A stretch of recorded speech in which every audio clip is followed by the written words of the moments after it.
ನಮಸ್ತೆ ನನ್ನ ಆತ್ಮೀಯರೇ, ಖುಷಿಯಿಂದ ಹೊಸ ಕಲಿಕೆಗೆ ತಮಗೆಲ್ಲರಿಗೂ ಸ್ವಾಗತ. ನಾನು ಇವತ್ತಿನ ವಿಡಿಯೋದಲ್ಲಿ ತುಂಬಾ ಆರೋಗ್ಯಕರವಾಗಿರುವಂತಹ ಒಂದು ಚಟ್ನಿನ ನಿಮ್ಮೆಲ್ಲರಿಗೂ ತಿಳಿಸ್ಕೊಡ್ತಾ ಇದ್ದೀನಿ. ಏನಪ್ಪ ಯಾವ ಚಟ್ನಿ ಅಂತ ವಿಚಾರ ಮಾಡ್ತಾ ಇದ್ದೀರಾ? ಬನ್ನಿ ಇನ್ನೇಕೆ ತಡ, ಈ ಚಟ್ನಿ ಯಾವುದು ಅಂತ ನಿಮಗೆ ಗೊತ್ತಾಗುತ್ತೆ. ಅದಕ್ಕೆ ಬೇಕಾಗಿರುವಂಥ ಸಾಮಗ್ರಿಗಳನ್ನು ನೋಡ್ಕೊಳ್ಳೋಣ. ಮೊದಲಿಗೆ 1-2 ಸ್ಪೂನಿನಷ್ಟು ಬಿಳಿ ಎಳ್ಳನ್ನು ತೆಗೆದುಕೊಂಡಿದ್ದೀನಿ. ಆ ನಂತರ 1-2 ಸ್ಪೂನಿನಷ್ಟು ಉದ್ದಿನಬೇಳೆ, ಆ ನಂತರ ಒಂದು 8ರಿಂದ 9ರಷ್ಟು ಒಣಗಿರುವಂತಹ ಮೆಣಸಿನ್ಕಾಯಿ, ಆ ನಂತರ 1-2 ಸ್ಪೂನಿನಷ್ಟು ಹವೇಸನ್ನು ತೆಗೆದುಕೊಂಡಿದ್ದೀನಿ. ನೋಡಿ, ಇದನ್ನು ನೋಡಿದ ತಕ್ಷಣ ನಿಮ್ಮೆಲ್ಲರಿಗೂ ಗೊತ್ತಾಗಿರುತ್ತೆ, ಇದು ನುಗ್ಗೆ ಸೊಪ್ಪು. ಇವತ್ತಿನ ವಿಡಿಯೋದಲ್ಲಿ ನಾನು ನುಗ್ಗೆ ಸೊಪ್ಪಿನ ಚಟ್ನಿನ ತಿಳಿಸ್ಕೊಡ್ತಾ ಇದ್ದೀನಿ. ನೋಡಿ, ನುಗ್ಗೆ ಸೊಪ್ಪು ನಾನು 1 ಕಟ್ಟಷ್ಟು ತೆಗೆದುಕೊಂಡಿದ್ದೀನಿ. ಎಲ್ಲ ಎಲೆಗಳನ್ನು ಬಿಡಿಸಿ ಇಟ್ಕೊಂಡಿದ್ದೀನಿ.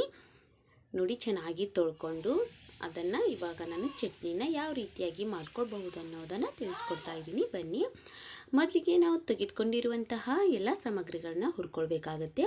ನಾನು ಮೊದಲಿಗೆ 1-2 ಸ್ಪೂನ್ನಷ್ಟು ಉದ್ದಿನಬೇಳೆನ ಹುರ್ಕೊಳ್ತಾ ಇದ್ದೀನಿ. ನೋಡಿ, ಇದು ಪೂರ್ತಿ ಕೆಂಪಗಾಗೋದೇನು ಬೇಡ, ಮೀಡಿಯಮ್ ಆಗಿ ಹುರ್ಕೊಂಡಿದ್ರೆ ನಡೆಯುತ್ತೆ. ನೋಡಿ, ಲೋ ಫ್ಲೇಮಲ್ಲಿಟ್ಟು ಹುರ್ಕೊಳ್ಬೇಕಾಗತ್ತೆ. ಒಂಥರ ಘಮ ಬರಬೇಕು, ಅಲ್ಲಿವರೆಗೂ ನೀವು ಉದ್ದಿನಬೇಳೆನ ಹುರ್ಕೊಳ್ಳಿ. ನೋಡಿ ಫ್ರೆಂಡ್ಸ್, ನಿಮ್ಗೆ ಕಾಣ್ತಾ ಇರ್ಬೋದು, ಉದ್ದಿನಬೇಳೆ ಇವಾಗ ಕರೆಕ್ಟಾಗಿ ಹುರಿದಿದೆ. ಇದನ್ನು ನಾನು ಒಂದು ಪ್ಲೇಟಿಗೆ ತೆಗಿತಾ ಇದ್ದೀನಿ. ಮತ್ತು ಅದೇ ಬೌಲ್ಗೆ ನಾನು ಬಿಳಿ ಎಳ್ಳನ್ನು ಹುರ್ಕೊಳ್ತಾ ಇದ್ದೀನಿ. ನೋಡಿ, ಇದಕ್ಕೆ ನೀವು ಕರಿ ಎಳ್ಳು ಬೇಕಾದ್ರೂ ಯೂಸ್ ಮಾಡ್ಕೊಳ್ಬಹುದು. ಇದನ್ನು ಕೂಡ ಪೂರ್ತಿ ಚಿಟಪಟ ಅಂತ ಸಿಡಿಯುತ್ತಲ್ವ, ಅಲ್ಲಿವರೆಗೂ ಹುರ್ಕೊಂಡು ಆ ನಂತರ ಇದನ್ನು ತೆಗಿಬೇಕು. ನೋಡಿ, ಇದ್ರದ್ದು ಹುರ್ಕೊಳ್ಳುವಾಗ ಸ್ಮೆಲ್ ಬರುತ್ತಲ್ವ, ತುಂಬಾ ಚೆನ್ನಾಗಿರುತ್ತೆ ಸ್ಮೆಲ್ಲು.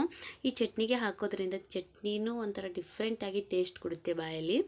ನೋಡಿ, ಇವಾಗ ಎಳ್ಳನ್ನು ಹುರ್ಕೊಂಡಿದ್ದಾಯಿತು. ಇದನ್ನು ಕೂಡ ಅದೇ ಪ್ಲೇಟಿಗೆ ತೆಗಿತಾ ಇದ್ದೀನಿ. ಮತ್ತು ಅದೇ ಬೌಲ್ಗೆ ನಾನು ಹವೇಸನ್ನು ಹುರ್ಕೊಳ್ತಾ ಇದ್ದೀನಿ. ಇದು ನಮ್ಮ ಕಡೆ ಹವೇಸ್ ಅಂತ ಕರೀತಾರೆ, ಇಲ್ಲಾಂತಂದರೆ ಕೊತ್ತಂಬರಿ ಬೀಜ ಅಂತ ಹೇಳೂ ಕೂಡ ಕರೀತಾರೆ. ಇದನ್ನು ಕೂಡ ನಾನು ಒಂದು ಸ್ಪೂನು ಅಥವಾ 1.5 ಸ್ಪೂನಷ್ಟು ತೆಗೆದುಕೊಂಡಿದ್ರೆ ಸಾಕು. ಇದನ್ನು ಕೂಡ ಚೆನ್ನಾಗಿ ಹುರ್ಕೊಳ್ಳಿ. ನೋಡಿ, ಇದನ್ನು ಹುರ್ಕೊಂಡಿದ್ದಾಯಿತು. ಮತ್ತು ಅದೇ ಪ್ಲೇಟ್ಗೆ ನಾನು ತೆಗಿತಾ ಇದ್ದೀನಿ. ನೋಡಿ, ಪೂರ್ತಿ ಸೇದು ಹೋಗೋವರೆಗೂ ಹುರ್ಕೊಳ್ಳೋಕೆ ಹೋಗ್ಬಿಡಿ, ಸ್ವಲ್ಪ ಮೀಡಿಯಮ್ ಆಗಿ ಹುರ್ಕೊಳ್ಳಿ. ಆ ನಂತರ ಒಣ ಮೆಣಸಿನ್ಕಾಯಿನ ಹುರ್ಕೊಳ್ತಾ ಇದ್ದೀನಿ. ನೀವು ಯಾವ ಬೇಕಾದರೂ ಮೆಣಸಿನ್ಕಾಯಿನ ತೆಗೆದುಕೊಳ್ಬೋದು. ಅದಕ್ಕೆ ನಾನು ಒಂದು ಸ್ವಲ್ಪದಷ್ಟು ಎಣ್ಣೆನ ಹಾಕ್ಕೊಂಡು ಹುರ್ಕೊಳ್ತಾ ಇದ್ದೀನಿ. ನೋಡಿ, ಚೆನ್ನಾಗಿ ಹುರ್ಕೊಳ್ಳಿ. ನೋಡಿ, ನಿಮ್ಮ ಖಾರಕ್ಕೆ ಅನುಗುಣವಾಗಿ ನೀವು ಮೆಣಸಿನ್ಕಾಯಿನ ತೆಗೆದುಕೊಳ್ಳಿ. ನೋಡಿ, ಕಾಣಿಸ್ತಾ ಇರ್ಬೋದು, ಮೆಣಸಿನ್ಕಾಯಿನೂ ಹುರ್ಕೊಂಡಿದ್ದಾಯಿತು. ಮತ್ತು ಅದೇ ಪ್ಲೇಟ್ಗೆ ನಾನು ತೆಗಿತಾ ಇದ್ದೀನಿ.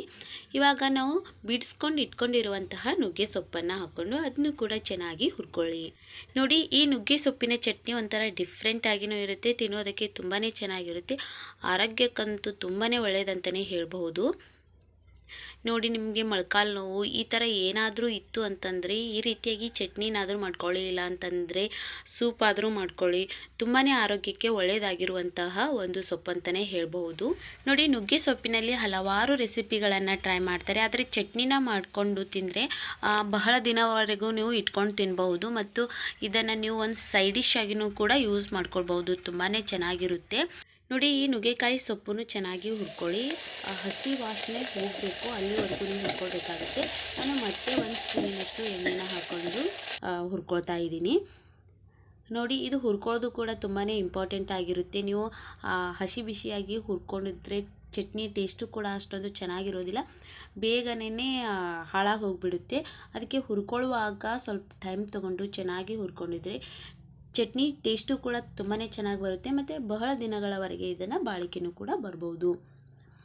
ನೋಡಿ, ಇವಾಗ ಹುರ್ಕೊಂಡಿದ್ದಾಯಿತು. ಗ್ಯಾಸನ್ನು ಆಫ್ ಮಾಡಿಕೊಂಡು ತಣ್ಣಗಾಗಲು ಇಟ್ಕೊಳ್ತಾ ಇದ್ದೀನಿ.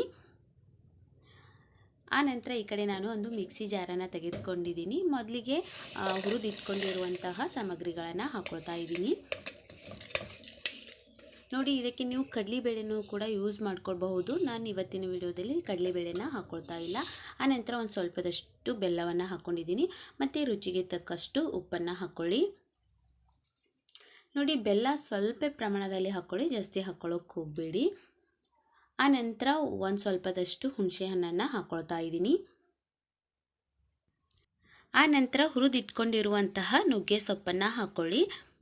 ನೋಡಿ ನೀವು ಮಿಕ್ಸಿ ಹಾಕೊಂಡ ನಂತರ ಇದು ತರಿ ತರಿಯಾಗಿರಲಿ, ಪೂರ್ತಿ ಸಾಫ್ಟ್ ಆಗೋದೇನು ಬೇಡ. ಸ್ವಲ್ಪ ತರಿ ತರಿಯಾಗಿದ್ದರೆ ತಿನ್ನುವಾಗ ಟೇಸ್ಟು ತುಂಬಾ ಚೆನ್ನಾಗಿ ಕೊಡುತ್ತೆ. ನೋಡಿ ಈ ರೀತಿಯಾಗಿ ತರಿ ತರಿಯಾಗಿ ರುಬ್ಕೊಂಡ ನಂತರ ನಾನೊಂದು 7ರಿಂದ 8ರಷ್ಟು ಬೆಳ್ಳುಳ್ಳಿನ ಹಾಕ್ಕೊಂಡಿದ್ದೀನಿ. ನೀವು ಫಸ್ಟಿಗೆ ರುಬ್ಕೊಂಡು ಆನಂತರ ಬೆಳ್ಳುಳ್ಳಿ ಹಾಕ್ಕೊಳ್ಳಿ, ಒಂಥರ ಚೆನ್ನಾಗಿರುತ್ತೆ. ನೋಡಿ ಇವಾಗ ನಾನು ರುಬ್ಕೊಂಡಿದ್ದಾಯಿತು. ನಿಮಗೆ ಕಾಣಿಸ್ತಾ ಇರ್ಬೋದು ಯಾವ ರೀತಿಯಾಗಿ ತರಿ ತರಿಯಾಗಿದೆ ಅಂತ. ನೋಡಿ ಇಷ್ಟು ಪ್ರಮಾಣದಲ್ಲಿ ರುಬ್ಕೊಂಡಿದ್ರೆ ಸಾಕು, ಇನ್ನೇನು ಜಾಸ್ತಿ ರುಬ್ಕೊಳ್ಳೋಕೆ ಹೋಗಬೇಡಿ. ನೋಡಿ ತರಿ ತರಿಯಾಗಿ ರುಬ್ಕೊಂಡು ಇದನ್ನು ನೀವು ಅನ್ನದ ಜೊತೆಗೆ ಸೈಡ್ ಡಿಶ್ ಆಗಿನೂ ತಿನ್ಬೋದು, ರೊಟ್ಟಿ ಜೊತೆಗೂ ಕೂಡ ತಿನ್ಬೋದು. ತುಂಬಾ ಚೆನ್ನಾಗಿರುತ್ತೆ. ನೋಡಿದ್ರಲ್ವಾ ವೀಕ್ಷಕರೇ, ಒಳ್ಳೆಯ ಆರೋಗ್ಯಕರವಾಗಿರುವಂತಹ ಸೂಪರ್ ಆಗಿರುವಂತಹ ನುಗ್ಗೆ ಸೊಪ್ಪಿನ ಚಟ್ನಿ ಯಾವ ರೀತಿಯಾಗಿ ಮಾಡ್ಕೊಳ್ಬಹುದು ಅನ್ನೋದನ್ನು ಖಂಡಿತವಾಗ್ಲೂ ನೀವು ನಿಮ್ಮ ಮನೇಲಿ ಒಂದ್ಸಲ ಸೂಪರ್ ಆಗಿರುವಂತಹ ನುಗ್ಗೆ ಸೊಪ್ಪಿನ ಚಟ್ನಿ ಟ್ರೈ ಮಾಡ್ತೀರಲ್ವ. ಹೀಗೆ ಮುಂದಿನ ಹೊಸ ವಿಡಿಯೋದೊಂದಿಗೆ ನಾನು ನಿಮಗೆ ಸಿಗ್ತಾ ಇರ್ತೀನಿ. ಟೇಕ್ ಕೇರ್, ಬಾಯ್. ಖುಷಿಯಾಗಿರಿ, ಸದಾ ಹೊಸದನ್ನು ಯೋಚಿಸ್ತಾ ಇರಿ. Thank you.